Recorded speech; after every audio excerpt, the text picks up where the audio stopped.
السلام علیکم پیارے بچوں، میں ہوں آپ کی ٹیچر تطہیر فاطمہ اور آج ہم کرنے والے ہیں اردو قاعدہ کا تیسرا قدم۔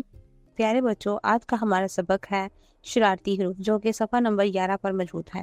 پیارے بچوں، آج ہم پڑھیں گے کہ شرارتی حروف کیسے ہوتے ہیں اور ان کا استعمال کہاں آتا ہے، اور یہ اپنے ساتھ کن حروف کو جوڑتے ہیں اور کن حروف کو پہلے جوڑتے ہیں اور کن حروف کو بعد میں جوڑتے ہیں۔ تو پیارے بچوں، آج ہم پڑھتے ہیں شرارتی حروف کے بارے میں۔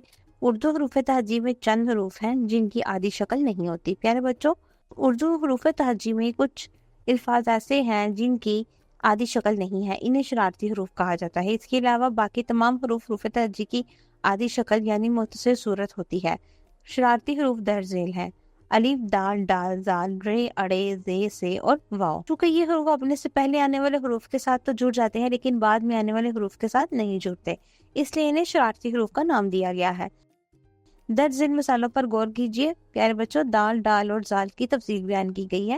سب سے پہلے تفصیل پڑھتے ہیں ہم دال کی۔ دال سے دادا، اس الفاظ میں چاروں حروف شرارتی نوع میں سے ہیں، اس لیے کوئی بھی حرف ایک دوسرے کے ساتھ نہیں جڑا ہوا اور ہر ایک حرف علیحدہ علیحدہ ہے، اور لفظ واحد میں دال اپنے سے پہلے آنے والے حرف ہے کے ساتھ جڑ گیا ہے۔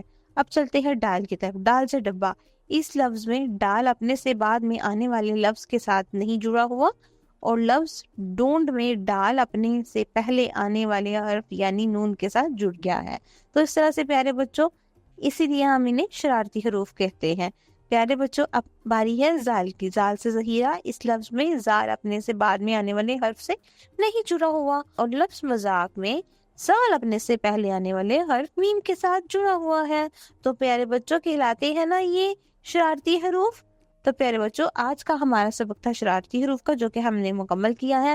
آج ہم نے سیکھا کہ شرارتی حروف کیا ہوتے ہیں، ان کا استعمال اور ان کی اشکال۔ پیارے بچوں، اب ہم ملتے ہیں اپنی اگلی ویڈیو میں اپنے اگلے سبق کے ساتھ۔ اللہ حافظ۔